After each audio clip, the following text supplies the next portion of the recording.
Not So With You, a meditation delivered by Dr. Rob Blackburn on August 3, 2014 at Central United Methodist Church in Asheville, North Carolina.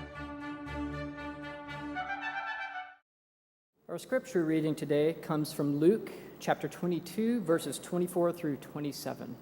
Let us open our hearts to the Word of God. A dispute also arose among them as to which one of them was to be regarded as the greatest. But he said to them, "The kings of the Gentiles lord it over them, and those in authority over them are called benefactors. But not so with you. Rather, the greatest among you must become like the youngest, and the leader like one who serves. For who is greater, the one who is at the table or the one who serves? Is it not the one at the table? But I am among you as one who serves." This is the word of God for us, the people of God. Thanks be to God.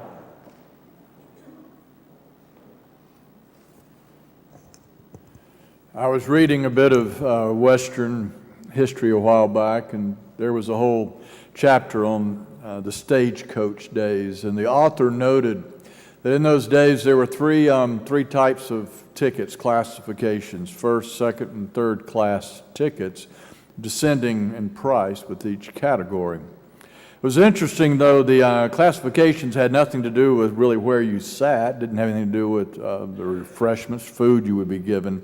It had to do with what would be expected of you in need or in emergency. Now, you have to remember, this is in a time that the roads were not paved.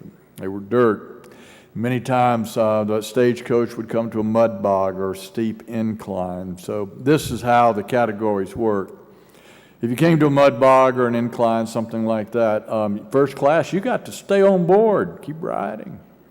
Second class, you get out, you walk, lighten the load. Third class, you get out, and you might be asked to push out of a bog or up the hill. In other words, in our language, had to get down and dirty if you were third class.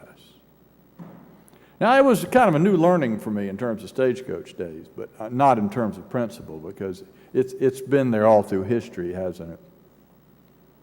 The metaphor for first class has almost always been associated with privileged. What does it mean to be privileged? Well, to have people do things for you, particularly the manual and menial and the dirty things. I wanted to share that with you.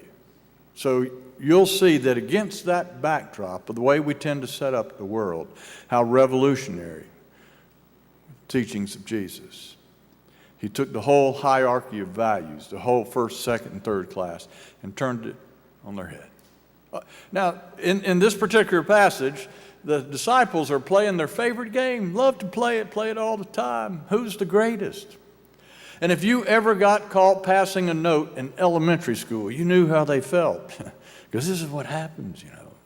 Jesus said, he said, no, you don't even need to tell me. I can hear it in the tone of your voice. I can see it in your face. Yeah, you're playing your favorite game. Who's the best? Who's the most faithful? Who's most likely to succeed as a disciple? And he said, no. Look, he says, I know. Oh, I know it's the way.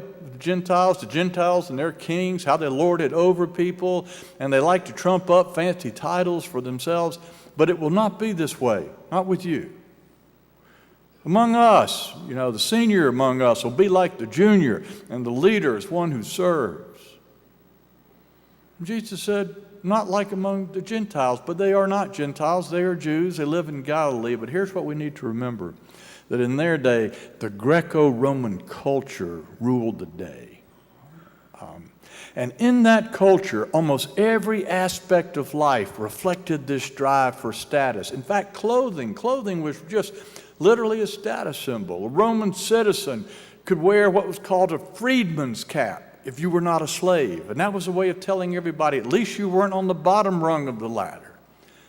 As a Roman citizen, a young man, if you got to be 14 years of age, you could then wear the toga virilis, which was kind of known as the mantle of manhood. Problem with, ironically, a toga is a really one of the most incommodious of garments. It's a little bit drafty in winter. It's a little bit sticky in summer. The only real value, they say, of a toga was that it pronounced your status. That's it. Occupation in that day, it was ordered by social rank. The highest would be property owners that had several servants or slaves. Cicero said, vulgar are the means of livelihood where a man must use his hands. Tickets. If you're seating at a public gathering like at the theater, the seating arrangement wasn't based on ticket price, but on social rank. Higher the rank, the better the seat. Same thing at private parties. All the seatings, it was arranged according to status. And this is kind of interesting. Private parties, hosts often invited people of inferior status, so to highlight their own status.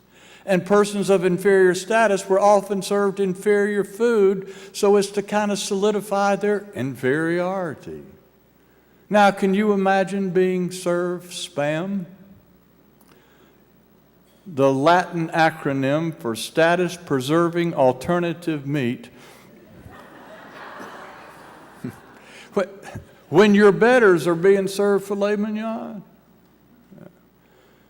See, we're not surprised by the stagecoach thing. Of course, we don't have stagecoach lines anymore. Oh, but we have airlines. They do the status thing for us quite nicely, don't they?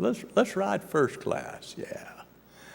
Don't have to stand in line. I get to go through my own little gate and get to walk on the red carpet and sit on the front of the plane and have a little free wine and have my food served on china. Yeah. Nothing new about any of this. You know, Jesus surveyed all that. This is what he said to his followers. This is not going to be our way. Stanley Auerbach is a professor at Duke, and I believe both Julie and Daryl have studied under Dr. Auerbach. And you may not know this, but not too long ago, he was named by Time magazine the best theologian in America. Auerbach went and he accepted the award, and he thanked them for the honor, and then he went on to tell them that as Christians, we don't consider best to be one of our categories. That's kind of interesting. Where do you think he got that from? He didn't think it up on his own. He got it from Jesus. Why did Jesus make such a big deal about all this? Status and prestige has always been around because Jesus knew that when a pecking order becomes the fundamental shape of a culture, then that culture, it denigrates the human spirit and the human community. The push for status always comes to shove, and people start getting shoved around and shoved down. I had a friend that was a driver for a man who was kind of the head executive of a very large company. He was the man's driver, and I was talking to him. I said, I guess you get to go to some interesting places. Yes. I said, do you eat in some fine restaurants? He said, well, I usually don't get to go in. I usually stay out in the car. Every once in a while I do. So where does your boss like to eat? He said, never eats in cafeteria. Doesn't like cafeteria. Doesn't like cafeteria food? Well, it's really not the food. Oh, you mean he just doesn't like having to stand and no, that's kind of it. He just doesn't like the way cafeterias do lines. I said, what do you mean? He said, well, in a cafeteria line, everybody gets mingled together. And he'd find himself in there with people with baseball caps on and hard hat types. And when he got up to the first server, they would say the same thing to him they had just said to the person before and the person after. They would just say, next, please. And he said, my boss didn't want to be another next, please. Oh, he wanted to be separate. He wanted to be special. You see what the problem with this man? He actually walked around life thinking he was other than, better than, different than most others. What would Jesus say about that? What would that man have? Jesus was, he might have a letterhead filled with a lot of fancy titles, but at the end of the day, he would have a pocket full of emptiness. He would be nothing but another human being who has surrendered his soul. That's it. That's empty, Jesus said. Here's the sad thing about pecking orders, is the people that are pushed down in the bottom of the so-called pecking orders, they often buy into that. They look around and they don't like their own sampling of life, and they're pretty sure life's going on somewhere else, somewhere higher up. So what do? They associate themselves with someone of prestige. Why would they do that? To project themselves into being somebody. Oh, looky here. This was a picture, me and Elvis, a picture of us together. Isn't that something? I don't know. People stand 4 hours in line to get an autograph. Why? Maybe they believe it's brings some worth. I don't know. I don't think so. I do know this. Jesus looked at that whole system of status and prestige, and he says, this will not be us. Jesus said, I am among you as your leader. I am your rabbi. But I am among you as one who serves. The Greek word is very interesting here. The word is diakoneo, which literally means to wait at table. To wait at table. Is Jesus saying, as his followers, we are to put God's food on the tables of this world? Now, does that mean we always have the apron around us? We're always working in the background in anonymity? Not necessarily. I mean, look at this passage. This passage takes place around this meal. You see, they've just been celebrating this meal together. Jesus has served them the bread and wine. That's when the dispute arises. And where is Jesus seated? Well, he's seated at the head of the table because he was their leader. He was their rabbi, but he was not lording it over them. It wasn't like other royalty. He wasn't trying to hold his position and snap his fingers, expecting everyone to jump. As Barbara Brown Taylor said, Jesus, he was a different breed. He was a servant leader. And she said, servant leaders, they may sit at the head of the table, but in a chair just about like everybody else. And they use their vantage point to see that everybody is heard and everybody is fed. They spread their power around so everyone has a chance to grow. And yes, there may be some people waiting on the tables, but they're not thought less of because of it. And if something is missing, there's no snapping of the fingers. No, someone just gets up to fill the gap, and someone else takes up off their apron and sits at the table. Why? Because it's a table full of waiters. The point is not drawing attention to ourselves. The meal itself is the point. I want us to hear two simple, fundamental truths that come out of this teaching. They're going to be pretty self-evident, but let's just make sure we know it. First of all, as followers of Jesus, we do not resist, but we embrace serving. We confuse servanthood sometimes. We think it means being debased, lowly, servile. No. To be a servant is to understand that one has power and one has gifts, but that those can be used for something more than mere self-fulfillment. If I take my powers and my gifts and I just bottle them up for my own consumption, I have become just like a little single detached grain of wheat. But if I link those to God-sized purposes, that grain of wheat gets in good soil and it grows into a larger project. And so we are called to link ourselves with God in nourishing life on this planet for the common good in whatever role. Sometimes, yes, we're going to be at the head of the table. We're going to be chairing the board. Sometimes we're going to be mopping up the kitchen after the UMYF meeting. Sometimes we're going to be upstairs. Sometimes we're going to be downstairs. Sometimes it may be noteworthy. Sometimes it may never be noticed. But in the kingdom, it's all the same. It doesn't matter. Second thing, as Christians, we do not try to grab our worth in an endless pursuit of status and prestige. We receive our worth as gift, grace. I found this to be interesting. I was reading this personnel director of a national firm, and his job is executive training. And he says when these young trainees come, this is the question he's asking of himself, of each of them. He thinks about each person, and he says, is this a person intent on being something or doing something? And he said, I have found that when someone is intent primarily on being something, they haven't had their ego needs met healthily. They are operating out of deficiency. So they can't look at a situation and simply say, what needs to be done here? No, they have to say, what might I get out of this that will promote my place? He says these people usually aren't capable of hard decisions, of risk, sacrifice. But he said, if you show me somebody who's at the place they're intent on doing something, so often that's a person that already has a sense of somebodyness. And he said, now they're free to look at a problem, look at a situation, and say, what needs to be done?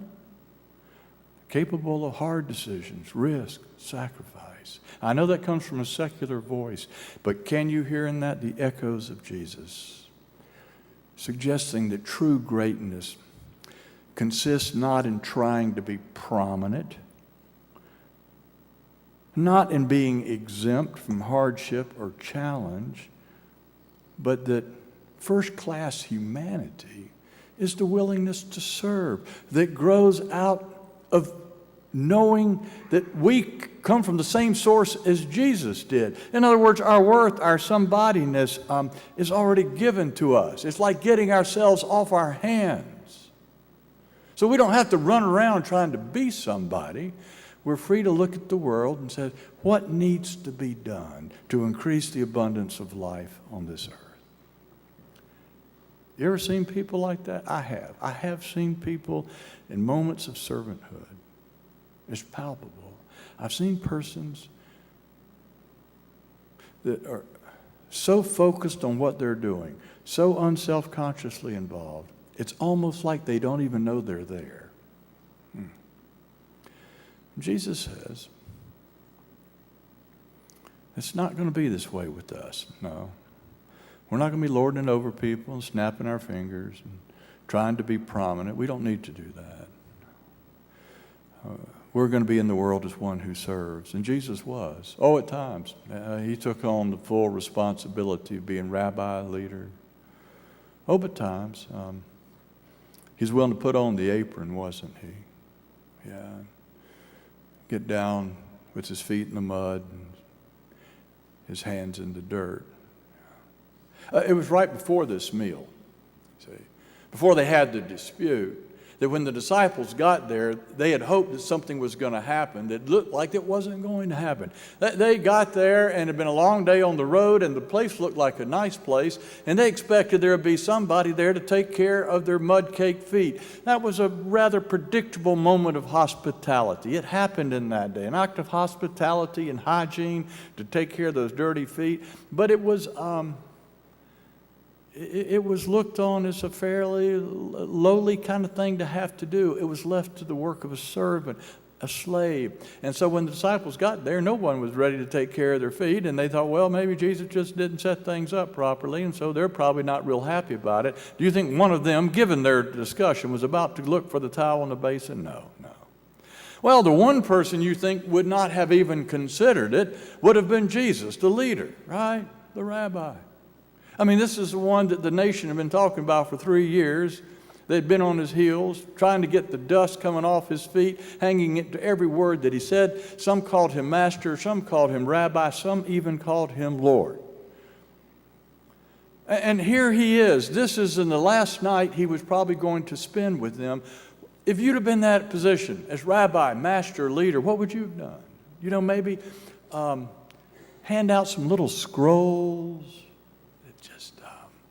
have a summary of your teachings and a nice little personal seal or signature at the bottom. Maybe you could give a last heart-rending speech. What does he do?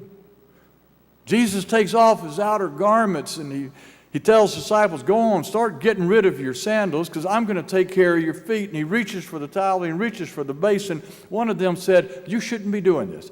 This doesn't look good. Somebody like you, a leader like you shouldn't be doing this. And Jesus went on like they weren't even talking. Talk about strong. Talk about gifted, strong enough to be vulnerable, gifted enough to be last. I commend to you Jesus of Nazareth. I think sometimes when we come to this meal, it would do us well to have hanging over in the corner a wet servant's towel. Might do us well. Hung there not by the servant, but by our master. Wait a minute. You mean he's telling us to go and live likewise? What would it be like if that actually happened? If a little band of followers called Central, actually imitated this self-appointed foot washer? I don't know. In a world of pecking orders, sounds like nonsense.